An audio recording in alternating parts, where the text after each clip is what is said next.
What is up, everybody? Welcome to SnailMail. SnailMail. Oh, what was that? And I caught. All right. Wiggling the mic you around. guys are gonna have to watch that video on that one. That one's. Anyways, welcome to Friday. Happy Friday, everybody out there. Hopefully, you have some good plans for the weekend and going out and traveling and camping and all that good stuff. Even though the kidsies are back in school. KIDZ. Like Kids Pop. Yeah, there you go. Gotcha. K-pop. K-pop. That's different from Kids Pop. Oh, okay. Yeah. So, anyways, let's see. Speaking of K-pop. Oh no, here we go. Yep.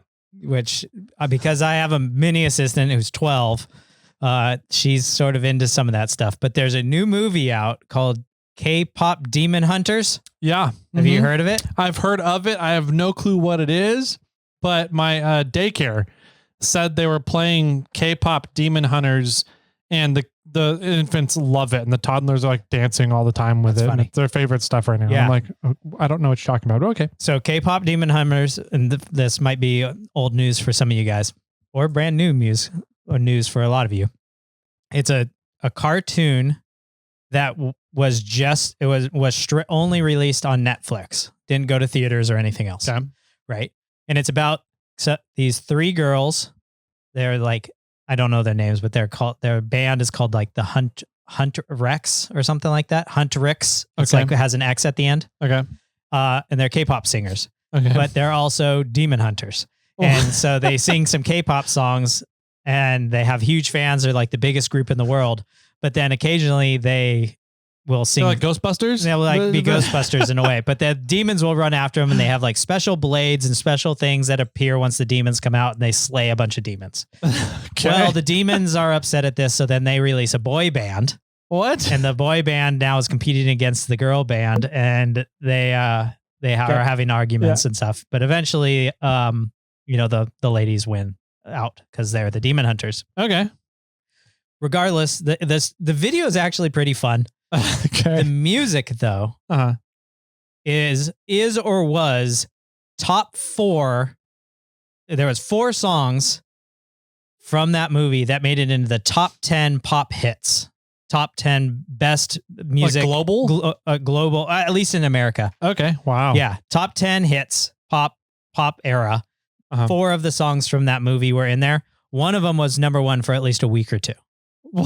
And it's the first, I think only a few times has there been music from a movie that has been, multiple songs have been in the top 10. Like 4 songs have been in the top 10. Gotcha. Did Frozen ever make it? I don't think Frozen did. Aladdin did, though.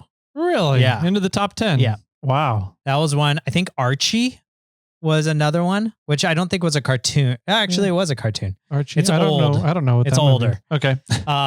Yeah, it's before my time. Yeah. It's more like, our sister podcast would know who they are. Gotcha. Yeah. Okay. So really dirt old. Dirt old. Gotcha. Okay. Exactly. And then there was another one. I don't remember what it was.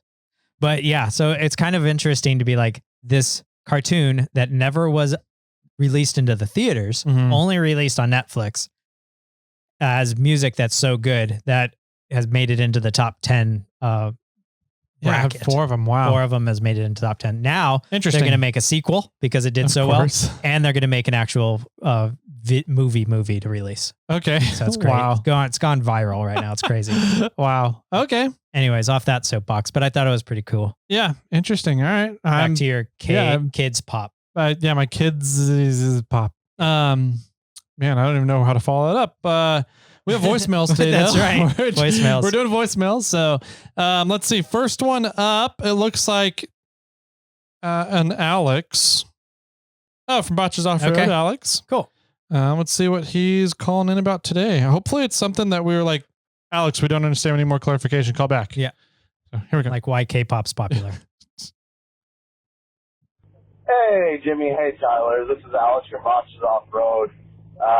Sorry if my sound quality is straight up garbage. I am driving right now, and, well, I drive a off-road truck with big tires, and I'm just so what do you expect? I'm actually Downshift. calling for Alex from South Carolina. I think you should just fix it. My truck, I said this when I was on your podcast, and I say it a lot. My friend looks like a quilt, and I'll just keep patching it until she's done. So it's not hard to fix a frame, man. You can actually get on, I think it's Safety Caps. That's who I get my patches from. They sell full-form pieces. You cut out what's bad and weld in what's new. So check them out. And, you know, living in Michigan, we see rusty cars all the time, and there's more cars on the road with frame patches than not, I'm pretty sure. So, you know, it is what it is, and you keep nursing her along until you can't anymore. Keep crawling and don't buy rusty cars. That's my best advice. Catch you guys later. I like it. Nice. I didn't catch the name of the company that he said that he gets his patches from. No, I'll put a link down in the show notes for everybody. If you need a patch, I'll put it down there. Yeah. I'll listen to it again. Safety Cats is what the voice to text picked up. Safety Caps? Maybe Safety Caps? Something like that. That's cool. Yeah, I don't think patching a frame is that big of a deal either. I mean, nope. We see it a lot with older vehicles out on rock crawling trails, and they do just fine. You just have to do it properly and get somebody who really knows how to weld and prepare everything properly. So I wonder if there could be a business of selling California frames to Midwest people. Probably. Now that you're saying that, probably. You're like, you got a second gen 4Runner? I got a frame for you. Yeah, right. You got a first gen Tacoma? I got a frame for you. Yeah. Yeah. That could be. You look Maybe. into that, Jimmy. All right. Jimmy's next business. Yeah, right. Next one up is somebody from Wyoming. As our Nick? Wyoming caller. We have Montana. One dude from Wyoming. Yeah, what was his name? I don't know. Play it. Oh, play. I thought you said wait. Wait it. It's Ken from Wyoming. Ken. Calling all Wyoming listeners. All three of you. Since we have new license plates now, let's send all of our old stuff to SnailTrail Podcast so they can put them on their wall. So if you're like me, 4 vehicles times 2 plates, they'll have plenty for everybody. Thanks. We're going to have to turn the podcasting studio into a metallic box. Yeah, right. It'll sound great in here. It will. No echoes whatsoever. But yeah, thanks, Ken. We might have a Wyoming plate, but I'm not sure we do. Sure. I mean, well, maybe. The odds are good. Yeah, we need to finish the wall. I think, next week is a bit, you might be out of town, so I might not be coming down here. But the mini assistant is back in school. And so I'm going to, this week was a little different. Next week's going to be a little different. But eventually, once things kind of even out and summer kind of comes to an end, I'm planning on coming down here immediately after dropping the mini assistant off at school. And I'll get down here earlier than we normally record. And I was going to start working on the wall. Okay. Yeah. Cool. That should turn out really well. I'm excited to see what we end up doing with this room. So, yeah. So get ready for next July. You can check it out on the podcast on the YouTube. All right. Next up is Donnie. Donnie! Our good old Rover buddy. Is it Donnie or Donald? It's probably Donald. Donnie usually doesn't call in very much. Okay. Yeah. So it's probably Donald. Donnie hasn't called in a while. I don't think Drunk Donnie? Yeah. No. Yeah. All right, here we go. All right. Hey there, Snail Boys. Hi, Donald. That's right, it's Rover Don again. Couple of things for you here. Hi, Don again. You're getting so caught up on your voicemail. Thought I'd just, provide a little more content for you. We're almost there. I did not flop twice. Where did you get that? 3 times. It's more like flop once and then slide down the granite slope on all of my steel armor and cage. That sliding part was a little more exciting than it needed to be. But that's fine. Truck was uprighted and then drove out, and, it's ready to go again. Also, Dan from Avance. Yes, I know Golden Rovers. Got some of their stuff on there. And, in fact, that conversion kit he is working on is largely based on work by another friend of mine. If you search on Instagram, you'll find him under Disco Stew. he's currently doing a 100% by-the-book legal LS swap on a Range Rover Classic, or at least as 100% by-the-book as possible. He is going to make it all legal, and then further, this will be an even bigger hurdle. In the not-distant future, he's moving back to his native land of Australia, and will have to get that whole truck engineered, they call it, inspected, and they do some pretty rigorous stuff down there. Like, he'll have to have the frame plated because he's gone up more than 20% in horsepower or something. There's a lot of craziness they really get into down there. But he is an automotive engineer by trade and training and blah, blah, blah. And very much a very meticulous person. But yeah, take a look at him too, Disco Stew over there on Instagram. And that was formerly one of my Range Rovers he's swapping. Anyway, we all know Toyota suck, and we'll talk to you later. Keep the crawling at a crawling speed, all of those things. Later. It's always fun. Some people like to go rock crawling on their tires. Yeah. Don just prefers to do it on his roll cage. Right. So, yeah. I'm also pretty convinced that I think all the Rangers in America have at least gone through or been touched by Rover Don at some point. Probably. All like 8 of them. So, yeah. I mean, obviously he knows all 8 of the Rangers, Range Rovers out there, or Land Rovers, or whatever they are. Discos. I have to admit, I think it would be fun to have some disco in your name. Like, that's kind of fun, you know, but it related to the discoveries. It makes it worse. Yeah. Yeah. Not dancing in bell bottoms. No, I think, just disco would be fun. Yeah. So I should be Disco Jimmy Jet. Okay. Yeah. Disco Jet? Disco Jet? Yeah. That could work. That could work. Cool. And then I'll just put a mirror metallics all over my truck. So it's like a disco ball. Gotcha. Okay. Yeah. Just a full truck of it. Yeah. If you make your truck reflect the sunlight, then it essentially makes it disappear. Because people just close their eyes and they don't can't look at it. And then I can speed and nobody will know. Fool all the radar guns. Yeah. Oh, that's funny. Thanks for calling in, Don. That sounds fun, actually. I'm really interested to see it sounds like a massive project and undertaking that Disco Stew is doing. Way too much work than I'm willing to put in, but it'd be fun to see everything that he has to do in order to make that Australian legal. So yeah, that would be a rigorous task. And I do know after watching some Mighty Car mods, I know that they've put a few cars through engineering, and they're very strict on a lot of things. But I think Disco Stew, being an automotive engineer, can figure it all out, or knows the rules perhaps, but I am curious to follow along and see how it goes. Yeah. Next up, our lover boy from Montana. Whoa, Nicholas. Nicky. Hey, Nicky. Ramsey Racing. Yeah. Looks like he called twice, but separately. So okay. First one up is this one here. Hey, what's up, guys? Nick from Montana. Just calling in to kind of provide some insight, even though I wasn't asked to. About Nick on 29s and Lee, and how they solve complex problems quickly and work. As somebody who does that for a living, I also enjoy doing that kind of stuff, and I've been able to kind of figure out how I do it. And it's that I can see the whole problem, and I very quickly figure out the steps.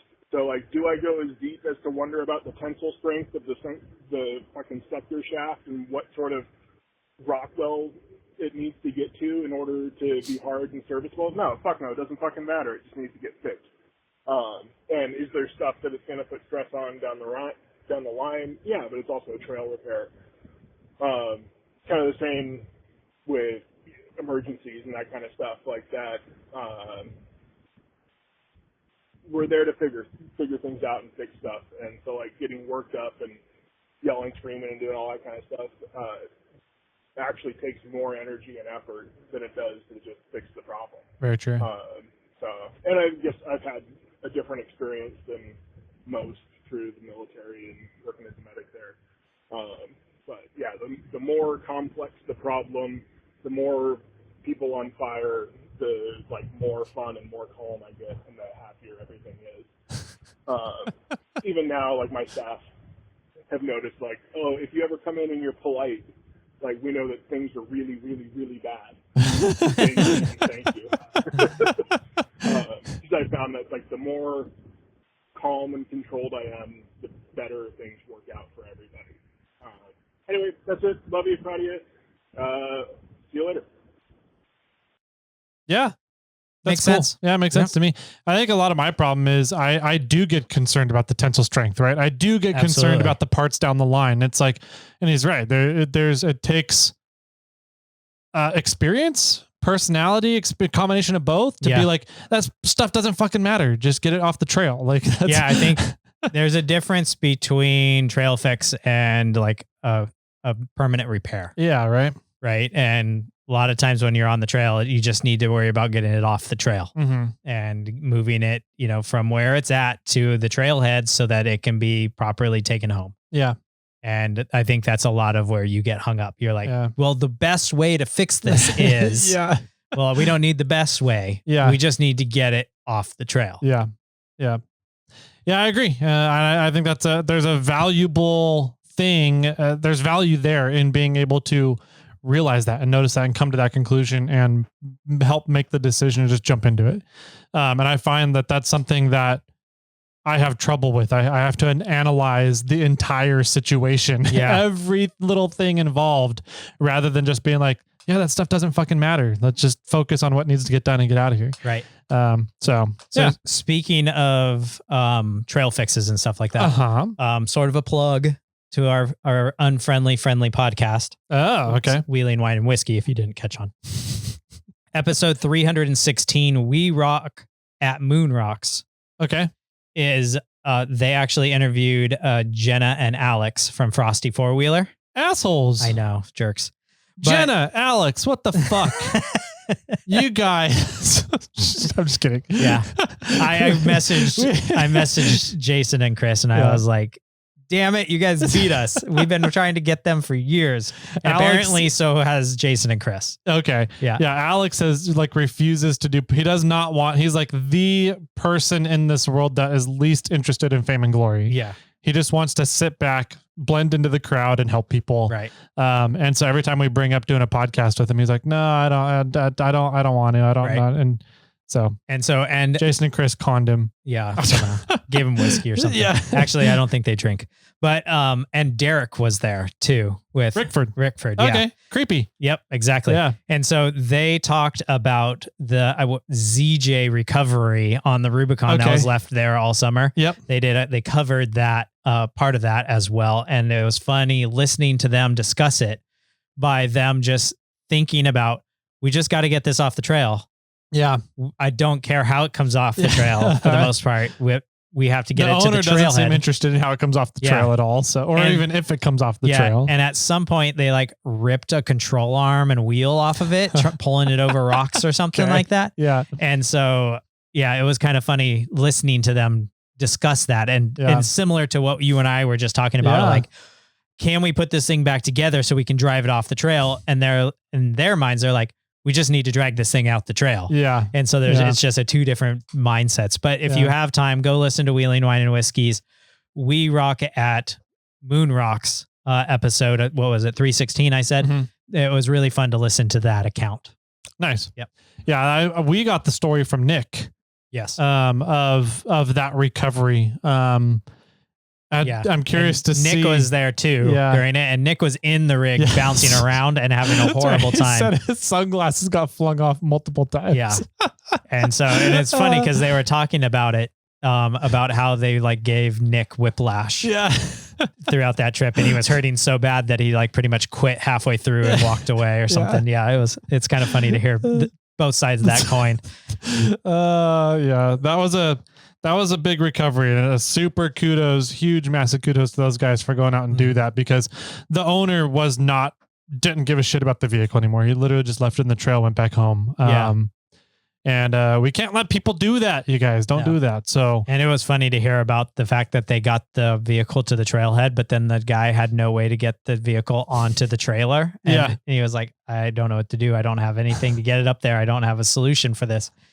And so it just sort of ended up sitting, he left or something like that again. And and so I guess they didn't know the conclusion to that story, because then it was Nick talking to the guy and trying to coordinate everything. So I haven't ever checked up with Nick to see on the conclusion. Like, I've just assumed the dude left the rig there and it got towed or impounded or something. Yeah, maybe.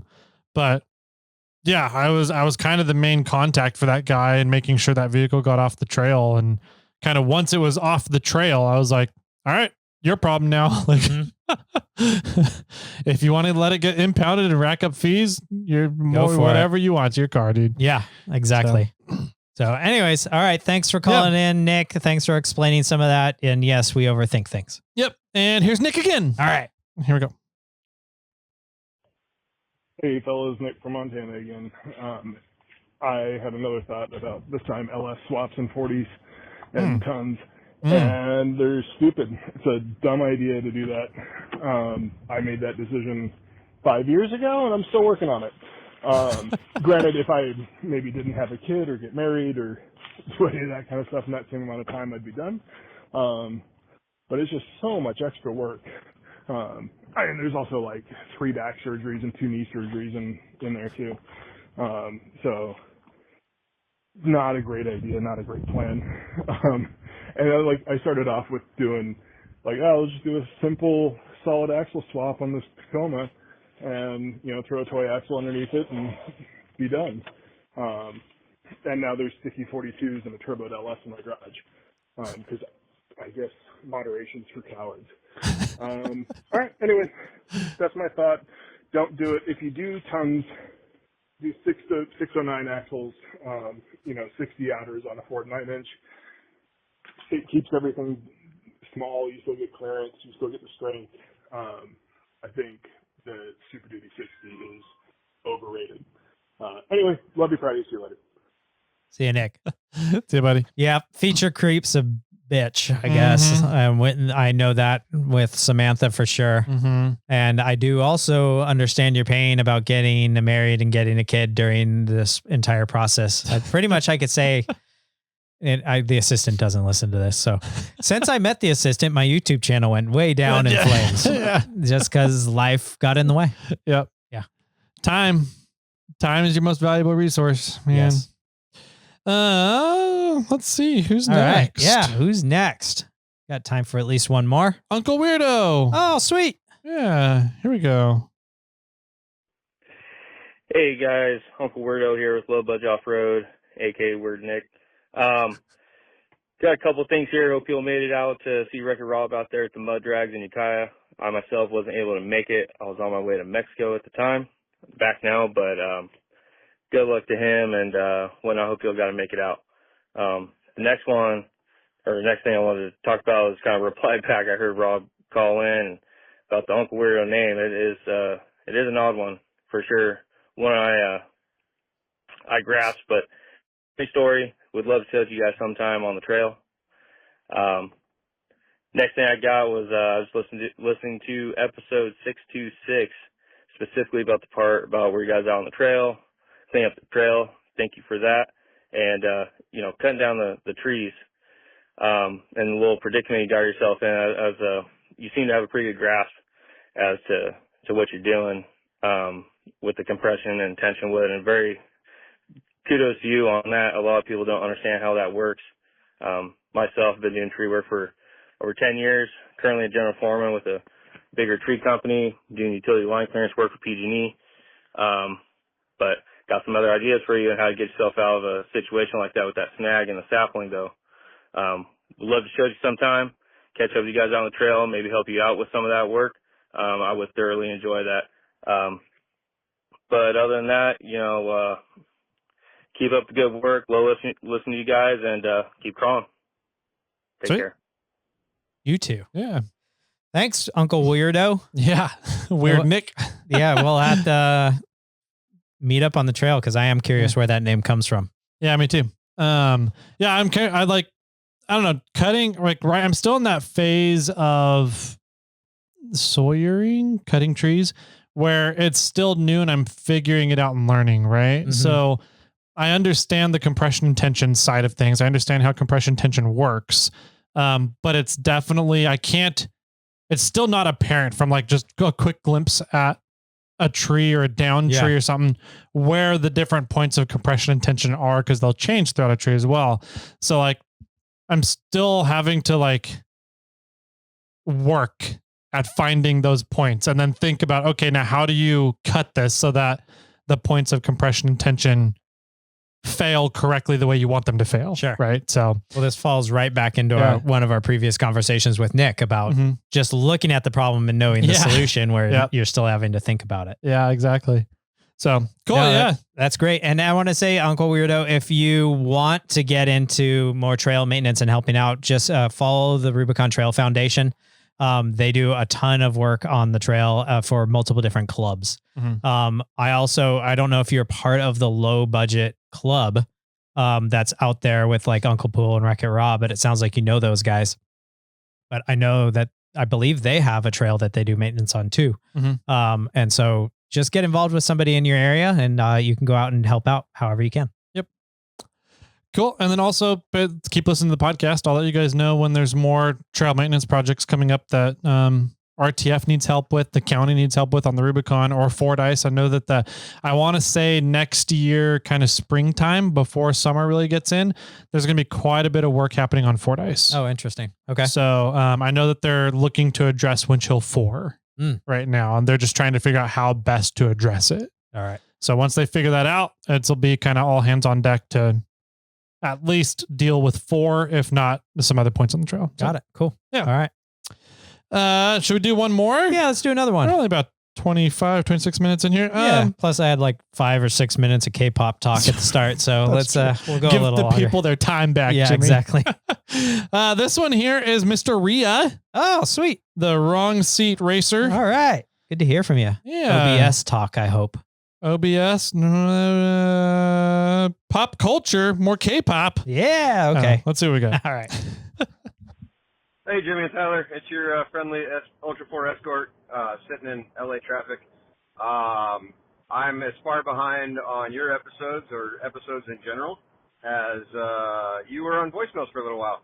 And I'm catching up on the episode, the Monday episode that you did to try to catch up. I haven't gotten all the way through it, but I heard Frank from North Carolina call in about Motel 6, and you are correct that the Motel 6 slogan was, we'll leave the light on for you. And the actual thing was, my name's Tom Bodette, and for Motel 6, and I'll leave the light on for you. That's right, Tom Bodette. And I know that because my wife is about 7 years younger than me, and we get different pop culture references. And she did not understand the State of the Holiday Inn Express last night. We actually had a conversation about it about a week ago, so we looked it up. That's funny. And fun fact, Tom Bodette is currently suing Motel 6, or in a lawsuit with Motel 6, because they continued to use him even after their contract ended. So, little fun fact for those listeners that probably won't hear this for a couple weeks. But anyways, hope everybody's doing good, and look forward to talking to you guys sometime soon. Bye!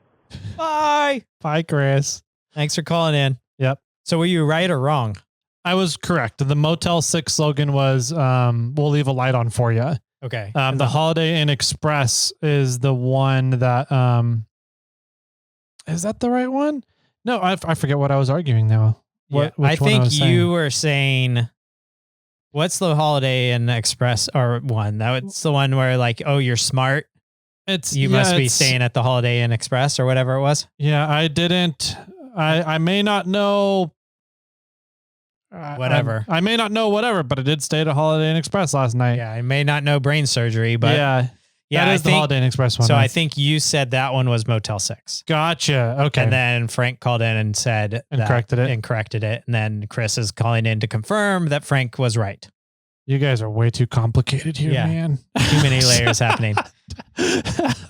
Over a pop culture reference that young people don't even get. No. Go listen to Golden. I don't even know what that is. It's because you're cringe. I know. I'm not cringe. You take that back. All right. Next up is Somebody complaining about Spotify. I don't even know who this is. All right. Here we go. Hey, you two dicks. Y'all need to figure out a way to work things out with Spotify so your customers who listen to you on Spotify can also enter into these giveaways. You're getting paid by Spotify because I'm listening to you on Spotify. So y'all need to get a hold of them and work this shit out so we can be included in the giveaways as well. Thanks, man. Bye. You're welcome. Anytime. But I guess first off, we're not getting paid by Spotify. No, we get zero money from Spotify. Yeah, zero money we're getting zero money from iTunes too, or Apple Podcast or whatever it is. Yeah. We don't get, we get paid by, the sponsors of the podcast. Mm-hmm. Four-Wheel Underground, Onyx, Off-Road, Yokohama. They give us money to talk about them on the podcast. Mm-hmm. And then we make money from our Snail Squad members. The listener support. Yep. That want to support us financially by their own means. Mm-hmm. No, we aren't making any money off of any of the podcasting platforms. No. If we were, you'd be receiving ads from like Viagra or mattresses or I don't know what some other ones are. Speedos. Yeah. I don't know. Random hymns would probably be a big one. Yeah. Something like that. Just random ads would be coming your way. And if you're getting random ads, something that's not Onyx Off-Road or Four-Wheel Underground, please let us know because that should not be happening. And Tyler and I actually neither of us use Spotify. Mm-hmm. So we aren't on that platform. So if you're getting random ads, then we need to solve that problem. Yep. But yeah, it's an interesting situation with Spotify. They claim that we just can't get accurate download numbers from them, which is weird because most of what Spotify does is streaming. And so there's a lot of extra data you can get when people are streaming your show rather than just downloading the whole file and playing it offline. And it seems like Spotify says we only have one listener on Spotify. Yes. We only have one download per episode on Spotify, which we know is false because we've kind of looked into it, engaging by talking to people. We guesstimate roughly 25 to 30% of our listeners are listening through Spotify, but yet Spotify says we only get one download per episode. And they claim that that is accurate and correct. And they refuse to think otherwise. Yeah. But our other sources are like, nope, they're not correct. We're correct. And then Spotify says, nope, we're correct. Your other sources aren't correct. And nobody can seem to give us a direct answer. And we know that Spotify is not correct, but they don't want to work with whatever is correct. So and figure it out. So we've just kind of been like, all right, fine. You guys don't want to work with us and try and figure out this problem. Then we're not going to try and push Spotify at all. So no. Yeah. And I guess third of all, what's your name? You never said your name, probably because you were going to pretend to be mad at us. But regardless, one of the questions that one thing that we would have to figure out is if we're trying to go for reviews, giveaways promoted on Apple Podcast, which is the number one source where people look to get reviews on podcasts and the ways that podcasting platforms rank podcasts is through Apple Podcasts, which I don't personally agree with because I hate Apple. But the thing is that we're doing all of our review stuff from Apple. So, and we're currently working on trying to get to 800 reviews. So how do we include all the current reviews that are possibly done on Spotify? That would we either have to start all over, then try to get to, a new 50 or something. Like there's just some logistics that need to get figured out to start including those. That, or maybe we only count the ones that are on Apple and read review, or maybe we have two categories. I don't know. There's a lot of things that we would need to figure out to try to include more than one platform. Yeah. I will say I do like the way Spotify has things set up where people can leave comments per episode. Yes, me too. And you can have discussions with listeners through Spotify about each episode. Yeah. It is pretty cool. I do like the way they have that stuff set up, but it just seems like they just don't give a shit about us as a platform. No matter how much we've tried outlining what the problem is, they don't really seem to care at all. So we're not putting effort into using their platform. Yeah. So yeah, I don't know. we have some test stuff going to happen fairly soon. Mhm. We've talked about it a little bit in the past. I'm going to release some Jay's Jaunts episodes. The first handful of episodes are going to strictly be on Spotify so that we can test, and it's going to be through we're going to post it on our podcast host, but only release it on Spotify. So then we can literally pin them against each other. Yeah. And get them to talk more or less, or we could figure out literally what's happening and figure out who's lying. Yeah. And we're going to use Jay's Jaunts to tease that out, to figure that out, to see what's going on. Yeah. And then we will probably move forward with figuring out more of what platform we're going to be using. Yep. Okay. Cool. Yeah. Hopefully that gives some airs the clear for everybody. We don't want to alienate Spotify listeners. We know that there's people out there that like using Spotify. Spotify has a really nice platform for listening to music, podcasts, consuming audio. We can't get them to work with us, and we've tried and tried. So we're going to try and take matters in our own hands. Yeah. It's one of those things that like, it's really great for the end user. It's absolutely garbage for the creator, and it's really good for the company. And it's like Amazon. Kind of Amazon, FB, being a merchant on FBA, Amazon. Yeah. And so it's where Spotify needs to figure some stuff out, and we need to figure some stuff out too. So it really comes down to all that. But I do appreciate you calling in. I do appreciate you voicing your opinion. I do want to know your name. Perfect. Yeah. We'll just block that number. Just block that number. It is a 918 number, wherever that's from. Wow. I don't know. Should we do one more? Sure. Okay. We'll do one more and we'll call it there. Let's end on a happy note. All right. 918, you said? 918. Yep. All right. DOT Travis. Okay. Ooh, lengthy one. There should be some good information. He's always got good information when he calls. Here we go. Hey boys, DOT Travis here. Y'all are starting to get caught up on voicemails, and us listeners would hate for you guys to not have any voicemails to listen to. So it would be such a travesty. And comment on your longest running show segment, trail ratings. So the intent of a trail rating system is to quickly and effectively communicate trail information to users. You know, these users may not be people who have ever done anything. They may have just bought their first Subaru, or maybe they've built their first buggy. You know, you've got a pretty wide range of experience there, so it has to be something that's, you know, pretty simple and straightforward.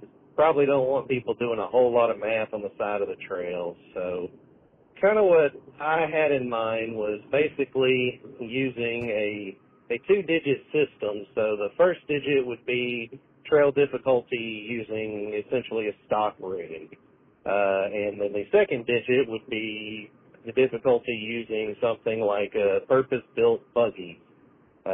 You know, if we could also have a modifier at the front, say a negative sign or positive sign, something like that, to denote whether or not high clearance was needed. So, you know, maybe for the first digit, only trails, you know, rated like 1 through 3 could have the qualifier that, you know, you don't need high clearance. But essentially what that would do for us is it would put us in a position where we could stay in the lane, Travis. Trail so that if you've got a built rig, you can kind of use the two digits to infer where you would fall in between the two. So if you've got, say, you know, for the stock rig, the first rating, it was a 9, and the buggy rating was basically, you know, something like a 6, you would know that your well-built truggy is probably closer to the 6 than it is the 9. But, you know, your mildly built Forerunner's probably a little closer to the 9. Anyway, just spitballing ideas here. Anyway, take care, guys. I like it. It's I don't know if it's a quick view thing, like sort of you started at the beginning there, but I think it's kind of if it's more adopted that people know that that's a number point, decimal point, a number, and the first number means stock vehicle, which I think we might need some sort of clarification on stock. Yep. Like stock Subaru or a stock Rubicon. Yeah. And then the second number is, a bomber. Then, I think that it wouldn't be hard to figure that out. People would be able to understand that. I think the problem is getting people to know what those two numbers stand for. Yeah. And then moving forward. So there would be an educational side of things that would need to get done, but that is not a bad idea. It's in a way, it's eliminating you having to figure out what your vehicle is rated and then going to the scale. It's sort of saying like, here's option 1 and here's option 2. Yeah. I'm curious. Okay. What is, because if you put like, he was talking about having a delineator on the front for whether you need high clearance or not. Yeah. Is there something you can do to your vehicle that is just automatically like jumps your vehicle up in capabilities for trails? Like, is a lift an automatic jump up, or is bigger tires an automatic jump up, or is lockers having a locker front and rear an automatic jump up? Like, could you, instead of just saying like, okay, here's a stock vehicle, here's a buggy vehicle, you could say, do you have bigger tires? Do you have, well, I think to some like extent 1, 2, or 3 of these items? If you do, then it, your difficulties here. If you have 1 item here, 2 items here, 3 items. I don't know. I think if you have enlarged tires, typically, like I would say, if you have 37s, that implies that you have a lift. Right? True. There's some things that it could be probably beefed up axles or suspension components, or possibly. Yeah, you probably have a lift. You probably have an improved suspension. Okay. Right, with that, and now you have bigger tires. Now it doesn't mean that you have rock sliders or bumpers or skids or new gearing or any of those things. I might go as far as saying gears, because if you're going to add gears, then you've probably added a bunch of other stuff. Gears for like, you're not going to add gearing to a stock vehicle.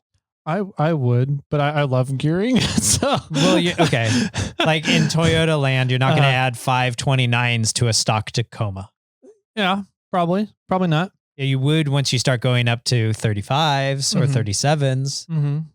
And to add 35s or 37s, depending on what model you're talking about, you do have to add lifts. If you're going to go up from 35s, I don't know what Rubicons come with stock. I think they come with 35 stock. Jeep Rubicons? Yeah. 35 stock. 35. Yeah. So for going up to 37s might not be as big as a gain. But if you're going to go to 40s, you probably need gears. Yeah. Right. So my thing would be gearing. If you're re-gearing your differential, that's probably an automatic boost. Yeah. Because you've probably lifted it and added bigger tires. Yeah.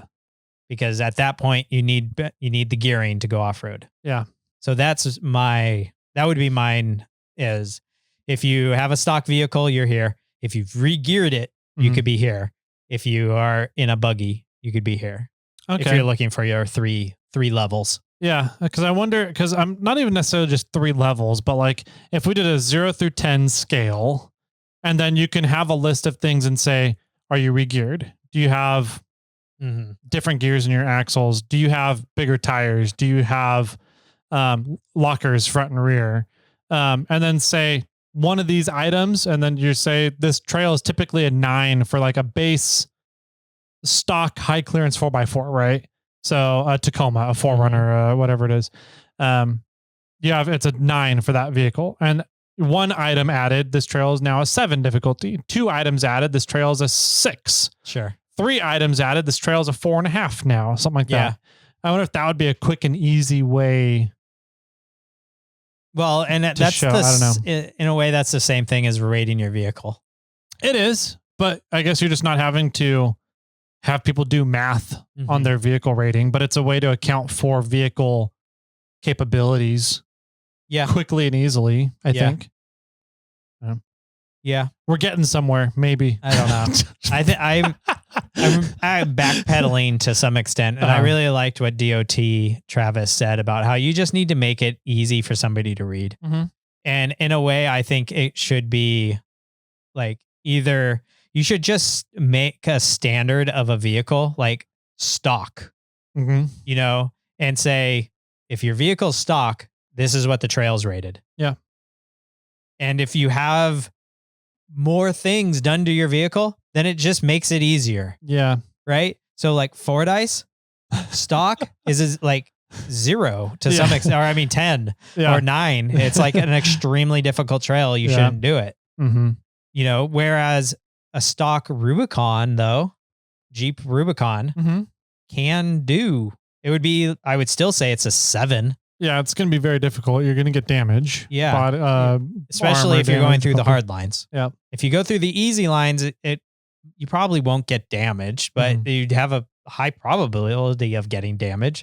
But you could, you know, but the problem is it's like, I think the biggest problem with this idea that I'm regurgitating right now is that stock vehicles are so wide. There's so many different styles. Yeah. Where like a stock Subaru or a stock 3rd gen Tacoma or a stock Jeep Wrangler, you know, then none of those are the same stock capabilities. Yeah. So it's kind of hard to say like what's the stock line? Or how do you draw that line in the sand? Mm-hmm. You know, where does the dead cat fall? In the yard. In the yard when after you hit all the vehicles. Yeah. Okay, that's fair. So, anyways, keep the ideas coming, ladies and gentlemen. Thank you for more calling trail in. rating talk on this show. Yeah. One of these days we'll get Onyx Off-Road on here and we'll talk about maybe we'll just make an entire playlist of all these off-road ideas on trail ratings and just send it to them. What's your guys' favorite option? Yeah, go with it. Oh, that's funny. All right, that does it for today's snail mail. Thank you so much, guys, for calling in. Keep calling in. We love hearing from you. We love the banter. We love the discussions. Even if you're upset about Spotify, please call in. Let us know, because if we don't know that you guys really want Spotify to work and you're frustrated that it's not working, then we're not going to treat it as a priority to get it working. So now that Mr. No Name has called in and let us know that that it's kind of frustrating, we can work on putting more effort into it. So yeah, absolutely. Yeah. And I know a few people use Spotify. Like I know like Charles Locke listens to Spotify and Mr. No Name here listens to Spotify. And I know we have other listeners that listen to Spotify. So if you guys really want us to like start figuring out a way to get out there and put in, you know, figure out a way to do this for all platforms. I mean, it's going to be really tough on our end. But we can figure it out. I also do want to say, Mr. No Name, you can still make an account on Apple Podcast without owning an Apple phone, and you can still leave a review. Yep. You don't have to do it only through Spotify. Yep. Maybe that's one of the Spotify execs calling in. Yeah, maybe it was. And if it is, call back. Call back. We need to talk to you. We have a lot of questions for you.